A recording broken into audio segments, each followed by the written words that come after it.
think anyone in the NBA has the level of faith that Angel Reese has, because she goes in. Angel Reese was the target of one of Patrick Bet-David's sharpest reality checks of the year.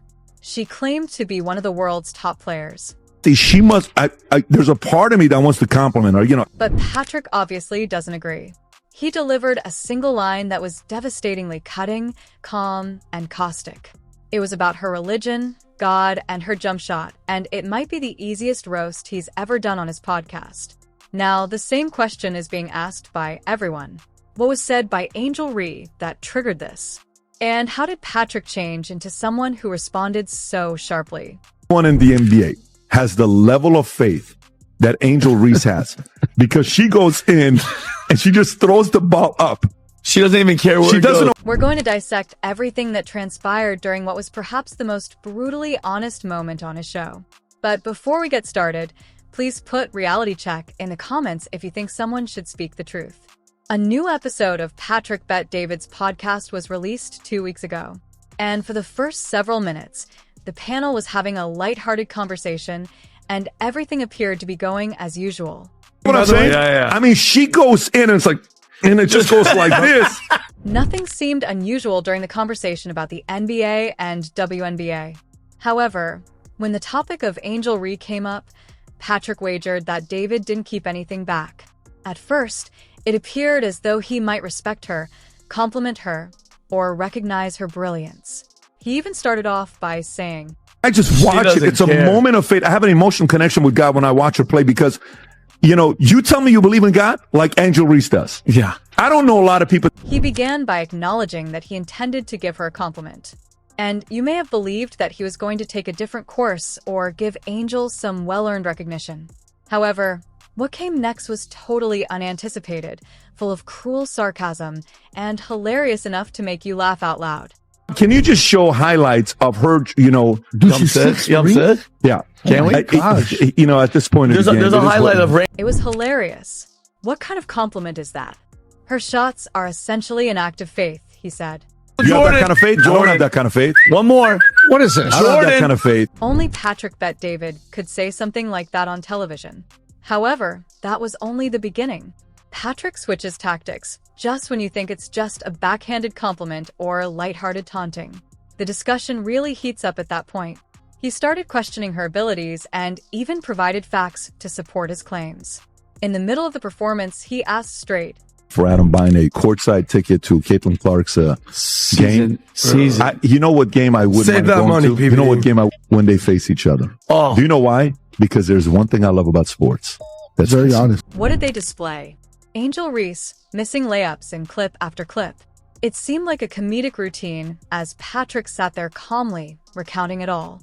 Though he wasn't thrilled by her abilities or stats, he was astounded by how confidently she shoots the ball and doesn't appear to care where it goes. He likened the situation to Michael Jordan. Then he says in a very serious tone, "Jordan, do you have that type of faith? Do you believe in that kind of thing?" To the game? 100%. Courtside. 100%. Would you actually want to go to the game? Why don't you invite him to the podcast? He's not even attempting to be humorous. It's hilarious because he's truly amazed. He is now making fun of more than just Angel Reese's crazy shot attempts. He's directly comparing her faith on the court to that of Michael Jordan, and it's definitely not a praise. When you think he's done making fun of her, he abruptly changes his tone, turns to Adam nonchalantly, and says, Both of them? Yes, at the same time. It would be Angel Reese. Add No, Steph for the Smith. podcast from At that point, it becomes evident that this is no longer primarily about Angel Reese. It has to do with the rivalry. Patrick is excited to watch Caitlin Clark and Angel Reese compete since he knows the tension will be intense, in addition to the game's quality. That's precisely what makes sports thrilling. Then he poses the crucial query. Would you attend a game between Caitlin Clark and Angel Reese? Everyone replies right away, 100%. Best player in the country, So the media or me?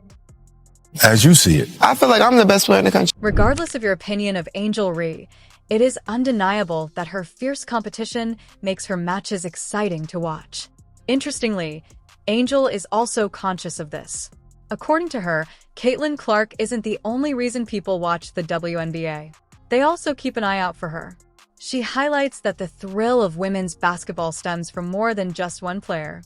Although it occasionally verges on hallucination, that kind of confidence is audacious and obvious. Angel Reese believes in more than just her own goodness. She thinks she's the greatest. The type of player who keeps opposing teams up the night before a match. Tell me it's a fake quote. Please tell me this is a... She occasionally doubles, although her stats aren't really noteworthy. Even though her team isn't always winning, she struggles to finish, misses layups, and acts like she's the next Shaq, as if defenders are afraid to guard her. If this attitude weren't so persistent, it would be funny. Caitlin Clark, Nafisa Collier named the 2025 AT WNBA All-Star Game Team Cap. Her numbers are respectable. Double-doubles occur occasionally, although they have no effect on game results. Her team isn't winning consistently. She struggles to finish and she misses layups. However, she exudes a neck-shackle demeanor, giving the impression that defenders are trembling at the prospect of protecting her. If this attitude weren't so persistent, it would be humorous. Angel is not a reserved person. She has never been one to keep quiet. She actively pursues attention and already sees herself on the WNBA Mount Rushmore, standing next to Caitlin Clark. We all know the truth, but Angel genuinely thinks this is a rivalry, as if they are 1A and 1B. While Angel Reese appears to be concentrating on creating her own scouting report to make herself appear more formidable, Caitlin Clark is out there setting records. Angel saw Caitlin's "You can't see me move in college," hesitated, and then made the decision to reply. In the national championship game, she imitated it by pretending to have just vanquished the last boss. However, they are currently in the professional ranks.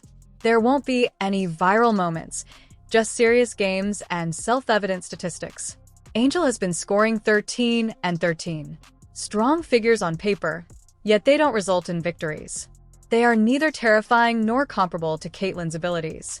With a possible exception of Texas, Angel has missed more layups this season than she has garnered media attention, yet acting as though she is the reason the league exists. Caitlin Clark, meanwhile, is truly causing teams nightmares and making them reconsider all of their defensive tactics. Angel reacts as though she's the primary reason people watch the WNBA, pursuing attention and carrying herself like a superstar. However, her statistics don't translate into victories. In the meantime, Caitlin Clark is a real nightmare on the court since she is breaking records and having teams reconsider their defenses. She is supported by Lexi Hull and the Indiana Fever, who have earned their respect by genuine performance. Although the scoreboard presents a different picture, Angel's self-assurance keeps her in the news. The Fever, on the other hand, are establishing themselves as a club that no one wants to play in the postseason.